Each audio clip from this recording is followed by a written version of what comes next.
জুলাই যুদ্ধ হিসেবে এখানে আছেন। এছাড়াও প্রবাসী এই আন্দোলনের নেতৃত্ব দিয়েছিলেন মাইনুদ্দিন বাবু সৌদি প্রবাসী, তিনি এখানে আছেন। এছাড়া জুলাই যুদ্ধ হিসাবে ভাই রবিউল করিম এখানে উপস্থিত আছেন। আমরা সমস্ত শহীদ পরিবার, আহত এবং নির্যাতিত, রক্ত দিয়েছেন, কুরবানি পেশ করেছেন, সবাইকে মোবারকবাদ জানাচ্ছি, তাদেরকে স্বাগত জানাচ্ছি। আমরা আপনাদের সাথে আছি, জাতি আপনাদের সাথে আছে। সবাইকে ধন্যবাদ। আসসালামু আলাইকুম।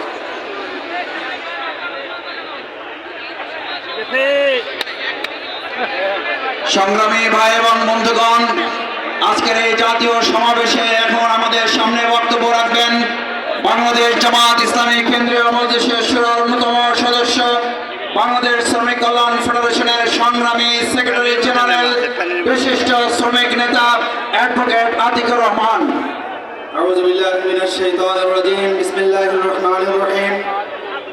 বাংলাদেশ জামাত ইসলামের উদ্যোগে আয়োজিত আজকের এই ঐতিহাসিক জাতীয় সমাবেশের সম্মানিত সভাপতি, বাংলাদেশ জামাত ইসলামের সংগ্রামী আমির জনতা ডাক্তার শফিকুর রহমান, মঞ্চে উপস্থিত জাতীয় নেতৃবৃন্দ, ওলামায়ে কেরাম, শহীদ পরিবারের গর্বিত সদস্যবৃন্দ, সাংবাদিক বন্ধুগণ, আজকের এই বিশাল জাতীয় সমাবেশের সম্মানিত উপস্থিতি, আসসালামু আলাইকুম রহমতুল্লাহি ওয়া বারাকাতুহু।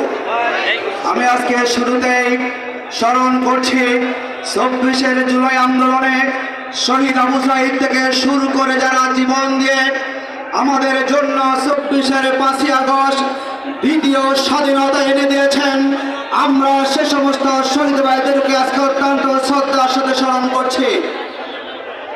সম্মানিত উপস্থিতি, আপনারা জানেন ২০২৪-এর যে আন্দোলন হয়েছিল, সেই আন্দোলন ছিল বৈষম্যের বিরুদ্ধে। আমাদের দেশের ছাত্র সমাজ যখন বৈষম্যের বিরুদ্ধে রাস্তায় নেমেছিল, সেই আন্দোলনে ছাত্র